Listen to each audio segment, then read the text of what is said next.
Welcome back, ladies and gentlemen. This is the Bearable Bull here. And I got this aggressively average content for you today. As ladies and gentlemen, today is a historic day for the stock market, as the Dow Jones has reached a brand new all-time high. And I can't stress this enough. I am so unbelievably bullish for the entirety of 2024 on the crypto space.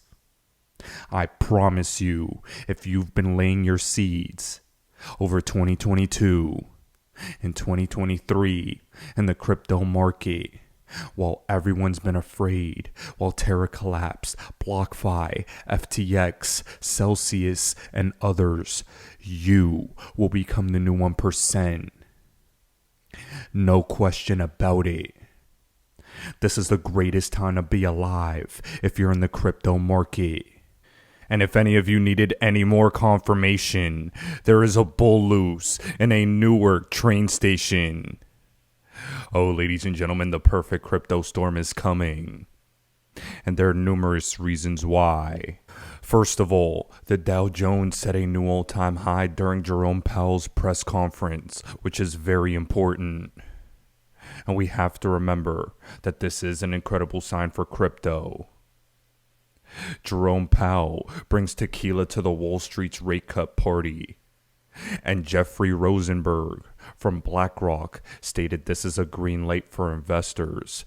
Ladies and gentlemen, let me make myself clear right now. I do believe rate cuts are inevitable in 2024, just like they happened in 2020 and an election year. 2020 was an election year. We saw rate cuts. We saw a V-shaped crash in March 2020. And I do expect a V-shaped crash to come in 2024 as well. But out of the other side of that will be massive stimulus, massive inflation, massive opportunity. Like Raoul Pal said in the previous couple videos I've been posting, the liquidity conditions for crypto are immaculate. And I want to tell every single one of you something else. Problem, reaction, solution will be the main way they make us adopt this new technology. I do think massive strides will happen in 2024 to adopt this tech. And if you're not paying attention, you're not getting it. Now, because I understand that my community is very open-minded, they have their ears to the streets and their eyes wide open. The predictive programming for what is to come is ever more prevalent. We had the 44th President of the United States give massive feedback on a Netflix special. And this Netflix special, I believe, has a cyber attack like scenario and what would happen to the world if that event were to happen. Ladies and gentlemen, the reason I bring this up is because numerous world leaders have talked about a potential cyber attack. And in the United States recently, I believe, there was a cyber attack that they blamed on China. This is a narrative that I want you to continue to build in the back of your minds, because if it does in fact occur, we know that we were even more on the money than we may have initially thought. We'd know that everything we've been called conspiracy theorists for was actually just us thinking based on the facts and information they gave to us. But the problem, reaction, solution scenario, that is one of the most important things at play right now. In 2020, it was C-19. What happened? Lockdowns. What happened? Money printing. What happened? Stimulus. What happened? Loss of freedom. Now, we have crypto regulations on standby, a push to CBDCs, and a potential crisis could be upon us. They pack their agenda in with a simultaneous crisis to make sure that things get adopted and people will accept it. People don't like to change the status quo unless there's a reason. And let's see what the reason is. Now here on CoinMarketCap, we can see that crypto has been correcting recently, but now we've recovered since then. And these are all the indications of a bull cycle. We saw Bitcoin at 40K just a couple days ago. Now it's back up to 43. Ethereum at $2,300 and XRP doing XRP things at 63 cents.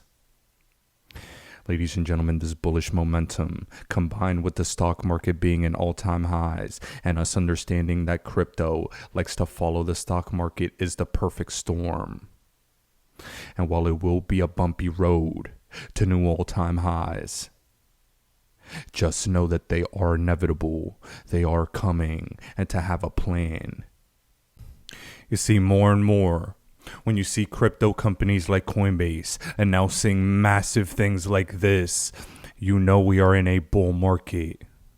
Coinbase announced the next phase of their Coinbase International Exchange expansion, the launch of non-US spot markets for eligible customers designed to address the unique needs and demands of global user bases.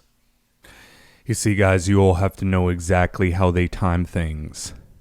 And here on this channel every single day, we decipher the lizard talk, and we know with 100% certainty why they announce things and when.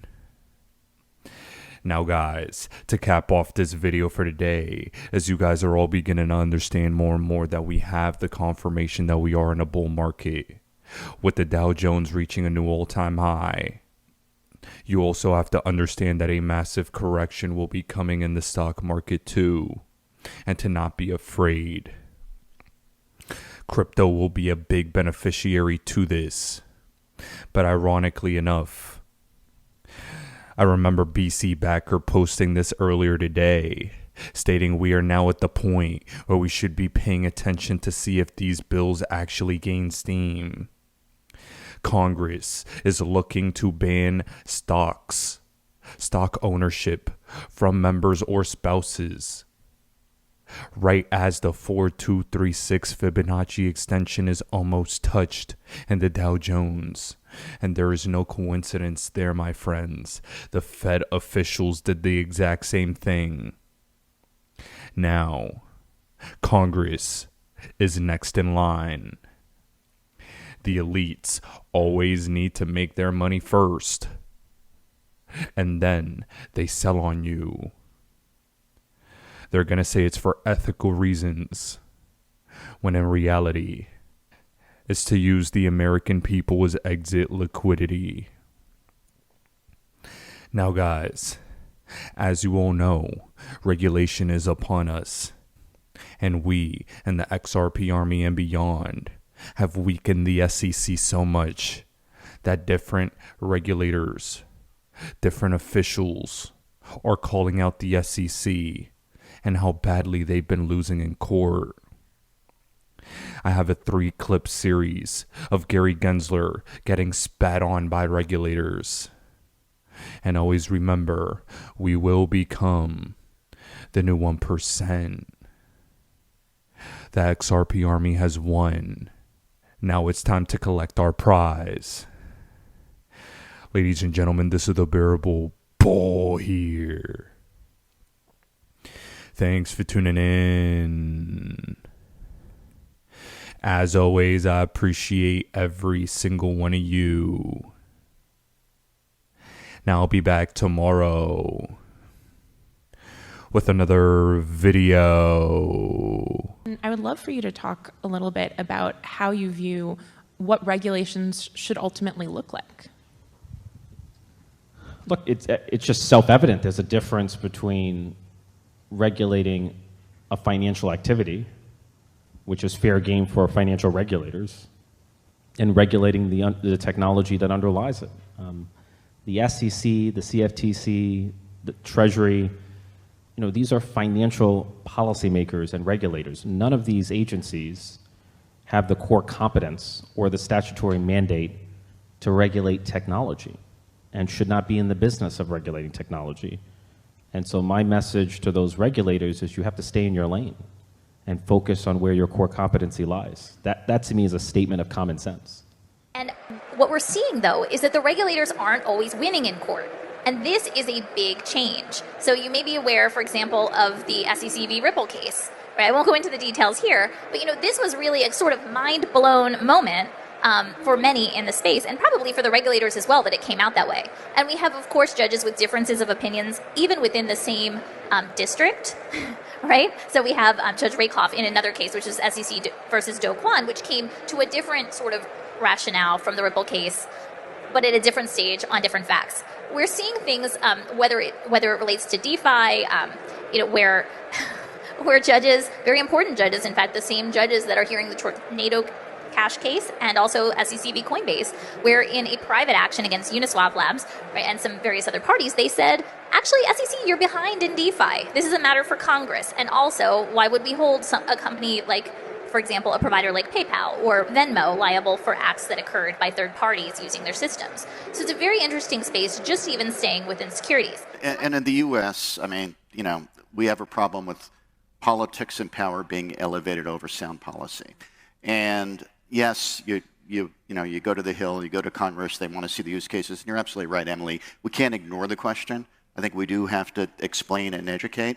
But 3 or 4 years ago, when I traveled the world and I talked to other regulators, I don't know if you've had similar experiences, what I was sort of told either expressly or implicitly through body language is, we're waiting to see where the U.S. is going to go with this. Now, when I have these conversations in 2023, the impatience has crossed the line. The U.S. has fallen behind, and countries like Singapore, Dubai, London, the EU through MiCA or MiCA, everywhere else, they understand that the technology is here, it's not going away, and we can't prohibit it, so we have to sort of rationally regulate it. So I do think the U.S., although it's a very important market, it's a market we can't ignore, the rest of the world has kind of moved on in the conversation.